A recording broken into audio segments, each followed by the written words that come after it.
Just confronting the thing made his tail stand on end. His instincts told him to flee. He could see that Crush S and Zenbul S tails were also stiff. They must have felt the same as Zayusu. They were suppressing their desire to flee in order to stand before the undead. Zayusu whapped their backs with his tail. Startled, they both turned to him. "We can do it," Zayusu whispered simply. "You ray right, Zayusu." "We can do it," Crush answered, rubbing the spot where he whacked her with his tail. "HMPH, it'll be fun." Zenbul laughed with a cocky look on his face. Then the three of them advanced across the final stretch. At a distance of 8 yards, Zayusu and his friends, panting after their sprint, faced off against the undead, who didn't breathe at all. The first to speak was their enemy. "I am Iguvua, an elder lich in service of the Great One. If you bow your heads, I'll grant you painless deaths." Zayusu laughed in spite of himself. He saw that this undead, Iguvua, didn't understand a thing. There was only one way to reply. Iguvua waited for their response without showing any displeasure at Zayusu's smile. He had the elite arrogance of one who knew he was strong. He was confident he could kill them. That arrogance had allowed them to close the final stretch, so Zayusu was thankful for it. "Let us hear your response." "Heh, you need a response?" Zayusu held up Frostpain and tightened his grip. Zenbul put up his fists and got into a peculiar fighting stance. Crush didn't move in a specific way, but she reached toward the reservoir of magic deep within herself. She would be able to cast at a moment's notice. "Then here's our response: we refuse." Judging that reply was sufficiently hostile, the skeleton warriors raised their round shields and brandished their scimitars. "Then pain-filled deaths it is. Know that you have rejected my final offer of mercy. The dead should go back to the world of the dead, Iguvua." The decisive battle began. "Go, Zayusu." Zenbul charged faster than anyone and drove his huge arm into a skeleton warrior. Despite the fact that the skeleton warrior used its shield to block, he kept forcing his fist in. A huge dent formed in the shield. The skeleton warrior backpedaled into another one and lost its balance. Then Zenbul used his tail to attack a different skeleton warrior but missed. The skeleton warrior line broke. Zayusu slipped in through the opening. "Stop him." At Iguvua's order, 2 skeleton warriors swung their scimitars at Zayusu. He could have dodged if he wanted to. He could have also blocked with Frostpain, but he didn't do either of those things. Evading was, in a way, simply delaying his own actions. He couldn't waste a move with Iguvua right in front of him, and more than anything Earthbind. Mud whipped and wrapped around the 2 skeleton warriors. The mud whip stopped them like chains, giving Zayusu just enough time to get through the gap. Yes, Crush was with him. Zayusu wasn't fighting alone, so all he had to do was trust in his friends. Crush was a good caster, but her magic couldn't stop their movements entirely. Their scimitars barely grazed Zayusu's body, but what did that matter? He was so exhilarated that his brain didn't sense the pain as pain. He ran, and he pointed at his target Iguvua. Even if he were hit with attack magic, he would power through and reach him. That was how tough his will was. "No fear, you fools." Scare. Zayusu's field of vision wavered. Unable to comprehend where he was standing, he was assaulted by a vague anxiety, as if something in the area was about to attack. His feet slowed. The psychic spell scare had shaken him so much that they wouldn't move. His brain was screaming at his feet to go forward, but his heart wouldn't move them. "Zayusu, lioness heart." At the sound of Crush's voice, his fear dissipated and his fighting spirit blazed at twice the intensity of before. The courage spell had cancelled out his fear. Iguvua glared at Crush in displeasure and jabbed a finger at her. How obnoxious! Lightning, white lightning flashed Jayarg, and Crush's scream echoed. As Zayusu set off running again, hatred nearly overtook his heart, but he held it back. Certainly hate was a good weapon, but against someone strong, it could be a burden. Against a tough opponent, one needed emotions like fire and a mind like ice. Zayusu didn't look back. Iguvua had attacked Crush, the rear guard. That meant Zayusu could close the gap between them during this time. He saw the understanding that he'd made a mistake appear on the undead's face. That brought a sneer to Zayusu's, despite the fact that the female he loved had been injured. Big too slow, Zayusu swung Frostpain from the side with all his might and hit the hand Iguvua had been extending. "Gah, you let a warrior get up close, caster. Let me show you that you can use spells anymore." Perhaps it was different for the mages of legend, but in general, if an enemy closed in on a caster, there was a chance their spells would be prevented with an attack. An immensely powerful monster like Iguvua was no exception. Zayusu narrowed his eyes, a bit at the feeling traveling down his arm. A strange sensation lingered when he cut Iguvua. It meant Iguvua had some kind of weapon resistance. Still, he wasn't unharmed. If Iguvua had damage resistance, all Zayusu had to do was deal more damage. He just had to slice and slice and slice like crazy, that was all. Of course, that was easier said than done. The saying was nothing new to Zayusu. As a warrior, he could do only what he was capable of. Don't underestimate me, Lizardmen. 3 shots of light flew from before Iguvua's face. Zayusu was startled by the lack of casting motion. He instinctively held his sword up as a shield, but the bolts of magic went by it. They sent a heavy, dull pain through his body. This was silent magic arrow. Silent magic. Didn't he have any preparation that could be hindered? Magic arrow was ordinarily impossible to evade. Even Zayusu couldn't dodge it. Gritting his teeth, Zayusu lashed out with frost pain. Gah. Damn you, Lizardman. Magic arrow may have been impossible to evade, but it didn't do a terrible amount of damage either. It wasn't about to take someone like Zayusu, who had punished his body to its limits, out of commission. Another round hammered into him. The pain reverberated at his core. Zayusu suppressed it and swung his sword. This back and forth repeated a few times. Zayusu gradually slowed. The ache was leeching the agility from his movements. The difference between him and the undead, who knew no pain, became obvious. Both Zayusu and Iguvua saw it, wearing contrasting expressions. The strong would win and the weak would lose. That was the natural order of things. If Iguvua and Zayusu fought, the results would be clear. However, it was also true that if the weak combined their powers, they could equal the strong. Middle cure wounds. At the sound of the voice, Zayusu's pain disappeared and his energy returned to him. Iguvua had been feeling confident, but the spell from the rear enraged him. He shouted, "You damned Lizardmen." Zayusu was fighting with comrades he trusted, Crush and Zenbel. And Rororo, I won lose. Nonsense. I was created by the Great One. There cannot be any defeat for me, you fools. Iguvua's eyes blazed with loathing for the 3 of them. The reason he hadn't used any summoning magic was that the undead from his last spell was still around. Until they were destroyed, he couldn't summon anymore. That was why they played out the same monotonous exchange. Iguvua shot silent magic arrow. Zayusu sliced into Iguvua's flesh. It seemed like the fight would go on forever. Then the only thing to do was to leave the breakthrough to the ones fighting in the rear. The battle would be decided by whose reinforcements arrived first. They both knew it. Crush pushed through the pain shooting through her body from the lightning. She cast Summon 3rd Tier Beast. A huge, almost 5-foot crab with a giant right pincer appeared with a loud splash. It showed up as if it had just been sleeping in the swamp. Of course, it had been summoned with the spell. It advanced and stood next to Zenbel. It clobbered a skeleton warrior with its giant pincer. Zenbel grinned at the unlikely backup. He was happy to have the help. He was protecting Crush while under attack from every direction. All right, weird thing, take those 2. The crab with a snap grasp waved its smaller pincer as if to say, understood, and turned to the skeleton warriors. We ray in this awful situation, but I can help but notice how similar they are. Although it felt out of place, Crush smiled. She wiped the expression off her face a moment later. Watching the battle, she struggled to keep her breathing even. She had cast too much magic. Between the defensive and healing spells on Rororo during their approach and the support spells for Zenbel. She was even using summoning magic now. She was completely exhausted and could barely stand. She didn't have enough energy to heal her own wounds. She couldn't fight anymore, so she made the level-headed judgment that it would be a waste to heal herself. But if she collapsed now, she'd be anxious for Zenbel and Zayusu fighting up in front. Blood dribbled out of her mouth. Her oral cavity was injured, and she tried to stay conscious. Middle cure wounds. She cast a healing spell on Zayusu, who was fighting at close quarters with Iguvua.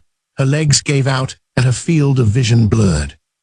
Her whole body could sense water around her. Why that was she couldn't comprehend at first. She didn't notice it, but at some point she had fallen and sunk into the mud. She soon realized it and confirmed she had no new injuries, so she must have lost consciousness for a second and collapsed. She felt relieved not that she was still alive, but that she could still fight. She didn't even try to stand up. She didn't have the energy to stand. It would have been a waste. The backs of Zayusu and Zenbul floated in her hazy field of vision. They were her comrades. She traveled and fought with them, although they only spent a short time together. Both of them, Zenbul, matched evenly against the 4 skeleton warriors with a little help, and Zayusu, withstanding Aguvua's magic attacks, were covered in wounds. Crush desperately steadied her breath and shot spells. Middle cure wounds, she healed Zenbul. Middle cure wounds, she healed Zayusu. Garhak, she choked in and out. Something was wrong with her breathing. She inhaled frantically, but it felt like the air wasn't entering her lungs. This was probably due to using too much magical energy. Her head was pounding, but still, she forced her eyes to stay open. How much had they sacrificed so far? After all that, they couldn't be the first to withdraw. Crush's eyelids seemed about to fall, but she held them open, and she cast Middle Cure Wounds. Zenbul drove his clenched fist into a skeleton warrior's skull. The sensation of creaking resistance turned into one of crushing. The skeleton warrior was destroyed. Tuo, Garhag. He heaved a breath like he was exhaling his exhaustion and scowled at the remaining skeleton warriors. The crab Crush had summoned was already gone, but because it had occupied 2 of the skeleton warriors, Zenbul had been able to defeat the other 2. He'd gotten this far with Crush's support. Now there were 2 left, the ones the crab had been holding off. When he was done with them, he could move on to Aguvua. He flexed his huge arm. It could still move. His left arm was covered in injuries, and he couldn't really tense it. He used it to shield himself from sword strikes too many times. He gazed absent-mindedly at it, as it hung limply at his side. Well, it's a fine handicap. He glared at the skeleton warriors and moved his left arm a bit. A pain coursed through his entire body, a pain he would never have thought could come just from moving his fingers. But what did it matter? His friend had continued charging even though some of his heads had become deadweight. Could Zenbul Gugu do something so laughable as give up now? How strong was a skeleton warrior? Zenbul had fought them, so now he knew 2 of them against him would be an even match. That is how strong they were. If he had had to fight 4 at once, he might not have been able to win, thanks to that crab. Maybe he shouldn't eat mud crabs for a while. After giving thanks to his favorite food, he turned his attention back to the 2 approaching skeleton warriors. He balled up his fist. He could still fight. He could still stand. Honestly, he wondered how it was possible. This is no time to think about that. There was only one reason. He scoffed at his doubting self of a moment ago. He saw Zayusu's back beyond the skeleton warriors. His comrade didn't retreat even 1 step despite Aguvua's overwhelmingly powerful presence. That's the biggest reason. Yes, Zayusu and Crush, Rororo, they had all fought together. That was why he could still fight. Whoa, Zayusu, you really beat up. That's worse than the time you fought me, isn't it? He swung his powerful arm at the attacking skeleton warriors and sent one flying. The other answered with its scimitar. He didn't manage to block it completely with his left arm. Another cut opened on his flank, near where Crush had healed him before.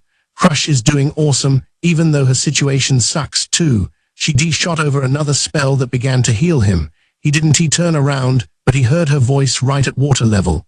He could imagine her position from which she was casting. How could she still even use magic? What a great female. If he was going to marry, he wanted a female like her. Zenbul felt just a little jealous of Zayusu. I don't want her to see me collapse first. That'd be pathetic. He feinted with his huge arm and whipped with his tail. Then he grinned, plus I am older than them.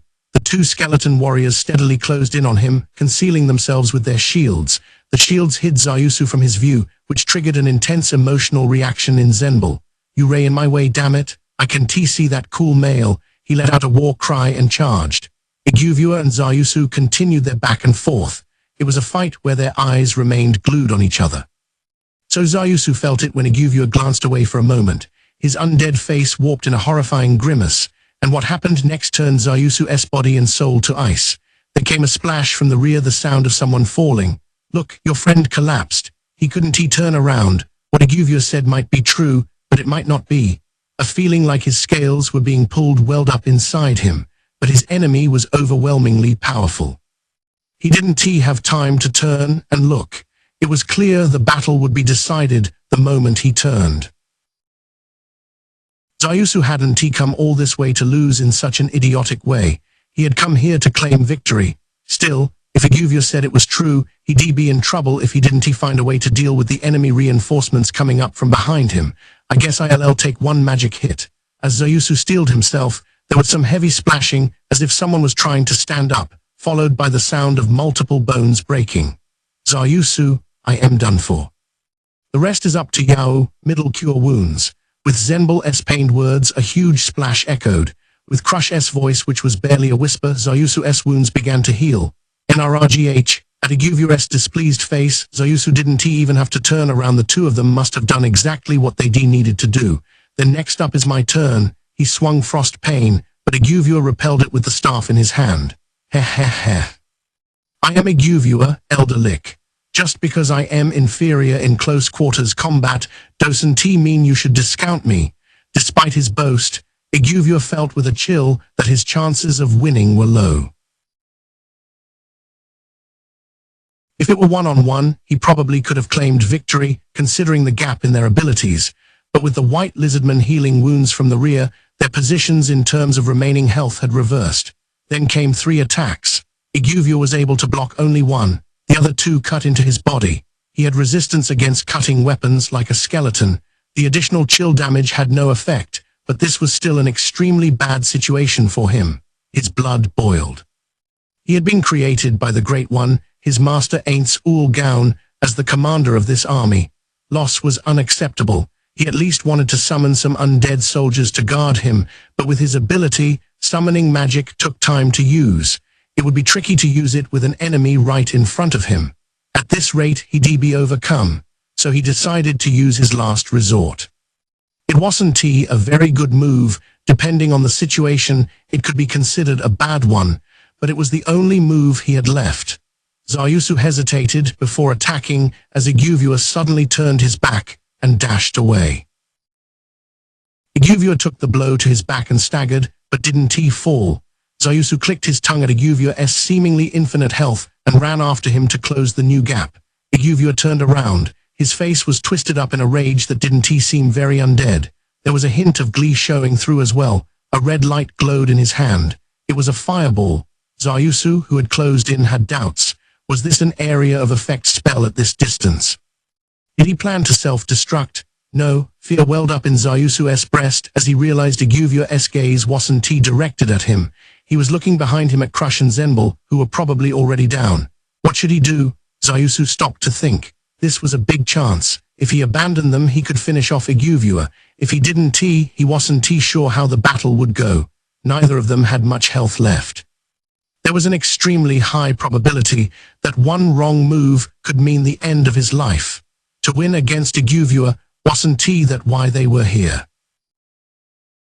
They sacrificed so many of their comrades. He had to leave Crush and Zenbul. Surely they would smile and forgive him. He would if their positions were reversed. But he didn't choose to abandon his comrades. He would save them and defeat Iguvia. Once he made his decision, the rest was easy. Icy burst. Zayusu created a wall of chill at his feet. Gua, his body froze in the cold, swirling up. The word ultra-painful failed to describe the agony that assaulted him. Desperately clinging to consciousness, Zayusu focused his piercing gaze on Iguvia and endured the pain. As a scream broke through his gritted teeth, the chilling mist enveloped the pair of them and dominated the area. Enveloped in the white frost, Iguvia grinned as Zayusu expected. It was like he was saying he could have claimed victory if only he had abandoned his comrades. Iguvia was immune to chill and electric attacks. That was why he could just stand there in this torrent. He clamped his hand around the fireball to put it out. If he let it go and it hit the white mist swirling around him, he'd essentially be blowing himself up. He could follow up with another attack on those 2 lizardmen after the mist disappeared. The first one he had to crush was still standing. Iguvia scanned the area and frowned. He had miscalculated something. Now where is he? All the mist was obscuring his view.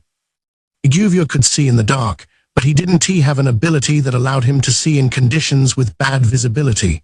As a result, he lost his enemy, but he didn't need to worry too much. Judging by the distress in the lizardman's voice, he must have suffered fairly serious wounds. After all, he radiated enough chill to cancel fireball. The damage should have been equal to the fire spell. One wrong move with wounds that heavy could be fatal, so Iguvua could take his time stomping him out. I guess I should get through this mist first, Iguvua thought, but he immediately discarded the idea.